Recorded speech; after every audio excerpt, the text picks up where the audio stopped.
ಭಗವದ್ಗೀತೆಯ ಶಕ್ತಿ ಮಾತುಗಳು. ಇದು ನಿಮ್ಮ ಜೀವನವನ್ನು ಬದಲಾಯಿಸಬಲ್ಲದು. ಕರ್ಮ ಮಾರ್ಗ, ಕೆಲಸವನ್ನು ನಿಷ್ಠೆಯಿಂದ ಮಾಡುವುದು. ನಾವು ಮಾಡಬೇಕಾದ ಕೆಲಸವನ್ನು ಫಲದ ನಿರೀಕ್ಷೆಯಿಲ್ಲದೆ ಮಾಡಿದಾಗ ಅದು ಧರ್ಮವಾಗಿದೆ. ಕೆಲಸ ಮಾಡುವ ಹಕ್ಕು ನಮ್ಮದು, ಆದರೆ ಅದರ ಫಲ ನಮ್ಮ ಹಿಡಿತದಲ್ಲಿಲ್ಲ. ನಾವು ಭಕ್ತಿಯಿಂದ ಕೆಲಸ ಮಾಡಿದಾಗ ಫಲ ಸ್ವತಃ ನಮ್ಮನ್ನು ಹುಡುಕಿ ಬರುತ್ತದೆ. ಕೆಲಸವನ್ನು ಮಾಡದೆ ಕೂರುವುದು ಅಶಕ್ತನ ಕೆಲಸ. ನಿಜವಾದ ಯೋಧನು ಯುದ್ಧ ಭೂಮಿಯಲ್ಲಿ ಧೈರ್ಯದಿಂದ ನಿಂತು ತನ್ನ ಕೆಲಸವನ್ನು ಪೂರೈಸುತ್ತಾನೆ. ಆತ್ಮ ಶಾಶ್ವತ, ಶರೀರ ಮಾತ್ರ ನಾಶವಾಗುತ್ತದೆ. ನೀನು ನಿನ್ನ ದೇಹವಲ್ಲ. ದೇಹ ಒಂದು ಬಟ್ಟೆಯಂತೆ, ಅದು ನಾಶವಾಗಬಹುದು. ಆದರೆ ಆತ್ಮ ಶಾಶ್ವತ, ಅವಿನಾಶಿ. ಅದು ಹುಟ್ಟುತ್ತದೆ ಅಥವಾ ಸತ್ತಿರುತ್ತದೆ. ಜೀವನದ ದ್ವೇಷ, ಭಯ, ನೋವು ಇವೆಲ್ಲವೂ ದೇಹದ ಮಟ್ಟದಲ್ಲಿ ಆಗುತ್ತದೆ. ಆತ್ಮದ ಮಟ್ಟದಲ್ಲಿ ನೋವು ಎಂಬುದಿಲ್ಲ. ಈ ಆತ್ಮಜ್ಞಾನವನ್ನು ತಿಳಿದುಕೊಳ್ಳುವುದು ಜೀವನದ ಸಾರ್ಥಕತೆ. ಭಯವನ್ನು ಜಯಿಸುವುದು. ಧೈರ್ಯವಂತನು ಎಂದೂ ಸೋಲುವುದಿಲ್ಲ. ಆತ್ಮಜ್ಞಾನವಿರುವವನು ಮರಣವನ್ನು ಕೂಡ ಭಯಪಡುವುದಿಲ್ಲ. ಭಗವದ್ಗೀತೆಯು ನಮಗೆ ಹೇಳುತ್ತದೆ, ನಾವು ನಮ್ಮ ಆತ್ಮಶಕ್ತಿ ಅರಿತಾಗ ಈ ಜಗತ್ತಿನಲ್ಲಿ ಯಾವ ಅಡಚಣೆಯೂ ನಮ್ಮನ್ನು ಅಲೆಯಲಾಗದು. ಬಾಹ್ಯ ವಿಶ್ವವು ನಮಗೆ ವಿರೋಧಿಯಾಗಿ ಇದ್ದರೂ ನಮ್ಮ ಒಳಗಿನ ವಿಶ್ವ ಶಕ್ತಿಯುತವಾಗಿದ್ದರೆ ನಾವು ಸದಾ ಗೆಲ್ಲುತ್ತೇವೆ. ಇಂದ್ರಿಯಗಳ ನಿಯಂತ್ರಣ. ಮನುಷ್ಯನು ತನ್ನ ಇಂದ್ರಿಯಗಳನ್ನು ನಿಯಂತ್ರಣದಲ್ಲಿಟ್ಟುಕೊಂಡಾಗ ಮಾತ್ರ ಆತ್ಮಜ್ಞಾನವನ್ನು ಪಡೆಯಲು ಯೋಗ್ಯನಾಗುತ್ತಾನೆ. ಜ್ಞಾನವನ್ನು ಪಡೆದವನು ತನ್ನ ಮನಸ್ಸನ್ನು ಶಾಂತವಾಗಿ ಹಿಡಿದಿರುತ್ತಾನೆ.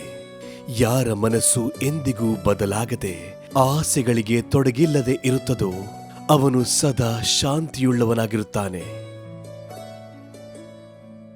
ನಿನ್ನನ್ನೇ ನೀನು ಉದ್ಧಾರ ಮಾಡಬೇಕು.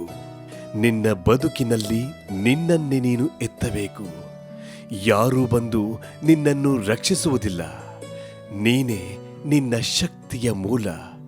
ನಿನ್ನ ಮನಸ್ಸು ನಿನ್ನ ಗೆಳೆಯ ಆಗಬಹುದು, ಅಲ್ಲದೆ ನಿನ್ನ ಶತ್ರುವೂ ಆಗಬಹುದು. ಅದು ನಿನ್ನ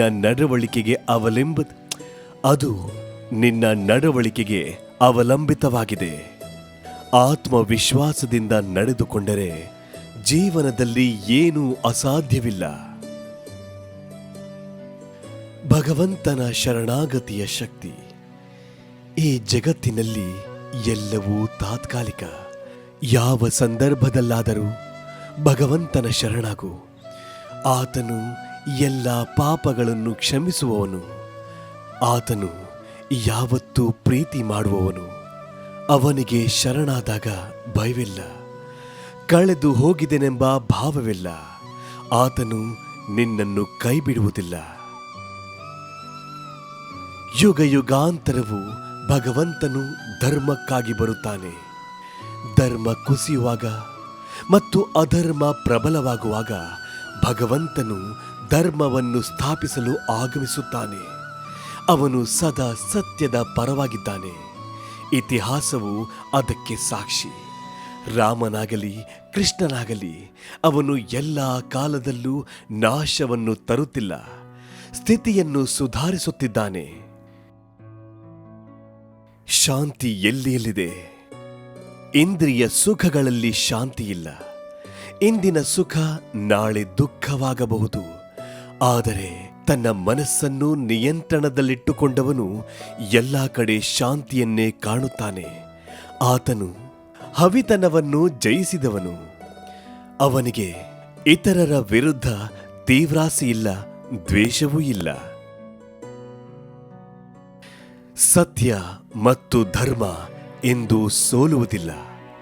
ಕಾಲವು ಹೇಗೆ ಇರಲಿ, ಸತ್ಯವು ಮತ್ತು ಧರ್ಮವು ಯಾವತ್ತೂ ಗೆಲ್ಲುತ್ತವೆ. ತಾತ್ಕಾಲಿಕವಾಗಿ ಬಲವಂತರು ಗೆದ್ದಂತೆ ಕಾಣಬಹುದು, ಆದರೆ ಶಾಶ್ವತ ವಿಜಯ ಸದಾ ಸತ್ಯದೇ. ಜೀವನದಲ್ಲಿ ಧರ್ಮಬದ್ಧವಾಗಿ ನಡೆದುಕೊಳ್ಳುವುದು ಶ್ರೇಷ್ಠ. ಗೀತೆಯು ಜೀವನದ ಮಾರ್ಗದರ್ಶಿ. ಭಗವದ್ಗೀತೆ ಕೇವಲ ಧಾರ್ಮಿಕ ಗ್ರಂಥವಲ್ಲ, ಅದು ಒಂದು ಜೀವನದ ಕೈಪಿಡಿ, ಎಲ್ಲ ಚಿಂತನೆಗಳಿಗೆ ದಾರಿ ತೋರಿಸುವ ಬೆಳಕು.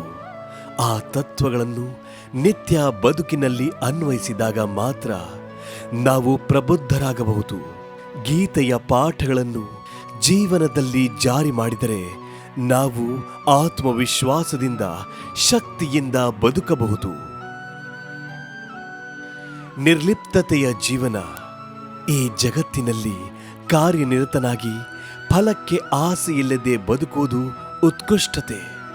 ಏನು ಮಾಡಿದರೂ ಕರ್ಮದ ಪ್ರಭಾವಕ್ಕೆ ಒಳಗಾದಂತಹ ಜೀವನವೇ ಸತ್ಯವಾದ ಮುಕ್ತ ಜೀವನ.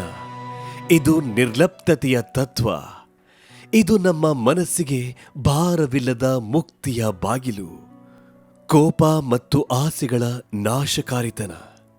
ಕೋಪವು ಬುದ್ಧಿಯನ್ನು ನಾಶ ಮಾಡುತ್ತದೆ.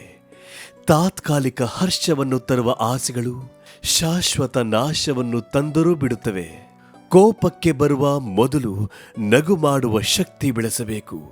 ಆಸೆ ನಂಟಿಸಿದಾಗಲೇ ನಷ್ಟವೇಕೆ ಎಂಬ ಪ್ರಶ್ನೆ ಬರಲಿದೆ.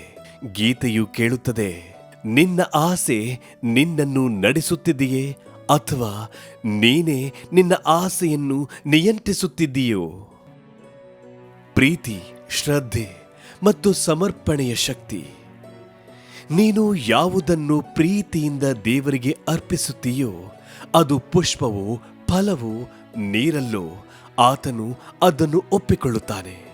ಆದರೆ ಶ್ರದ್ಧೆಯಿಲ್ಲದೆ ಅರ್ಪಣೆಗೆ ಬೆಲೆಯಿಲ್ಲ. ಪ್ರೀತಿಪೂರ್ವಕ ಸಮರ್ಪಣೆ ಎಲ್ಲದಕ್ಕೂ ಮೀರಿದದ್ದು. ನಿತ್ಯ ಯೋಗ ಮನಸ್ಸಿನ ಶುದ್ಧೀಕರಣ. ಯೋಗ ಎಂದರೆ ಕೇವಲ ಭೌತಿಕ ಕಸರತ್ತು ಅಲ್ಲ, ಅದು ಮನಸ್ಸಿನ ಸಂಯಮ, ಆತ್ಮದ ಒಗ್ಗಟ್ಟು. ನಿತ್ಯ ಧ್ಯಾನದಿಂದ ಮನಸ್ಸು ಶುದ್ಧವಾಗುತ್ತದೆ.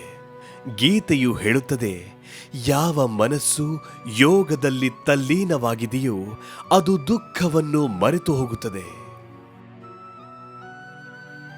ಜೀವನದ ಗುರಿ ಆತ್ಮ ಸಾಕ್ಷಾತ್ಕಾರ. ಪರಮ ಗುರಿ ಎಲ್ಲರಿಗೂ ಒಂದೇ, ಆತ್ಮವನ್ನು ಅರಿಯುವುದು. ನಾವು ಯಾರು ಕೇವಲ ದೇಹವಲ್ಲ, ನಾವು ಶುದ್ಧ ಬೋಧಮಾನ ಆತ್ಮ. ಈ ಅರಿವಿಗೆ ಬರಲು ಗೀತೆಯು ದಾರಿಯಾಗಿದೆ. ಗೀತೆಯ ಪಾಠಗಳು ಯಾವ ಕಾಲಕ್ಕೂ ಅಪರಿಮಿತವಾಗಿಲ್ಲ. ಇದು ಕೇವಲ ಹಳೆಯ ಗ್ರಂಥವಲ್ಲ, ಇದು ನಮ್ಮ ಹೃದಯದಲ್ಲಿ ಪ್ರತಿದಿನವೂ ಜೀವಂತವಾಗಿರುವ ಪ್ರಕಾಶ. ದಿನಕ್ಕೊಂದು ಶ್ಲೋಕವನ್ನು ಬದುಕಿನಲ್ಲಿ ಜಾರಿ ಮಾಡಿದರೆ ಜೀವನವೇ ಧನ್ಯವಾಗಿರುತ್ತದೆ.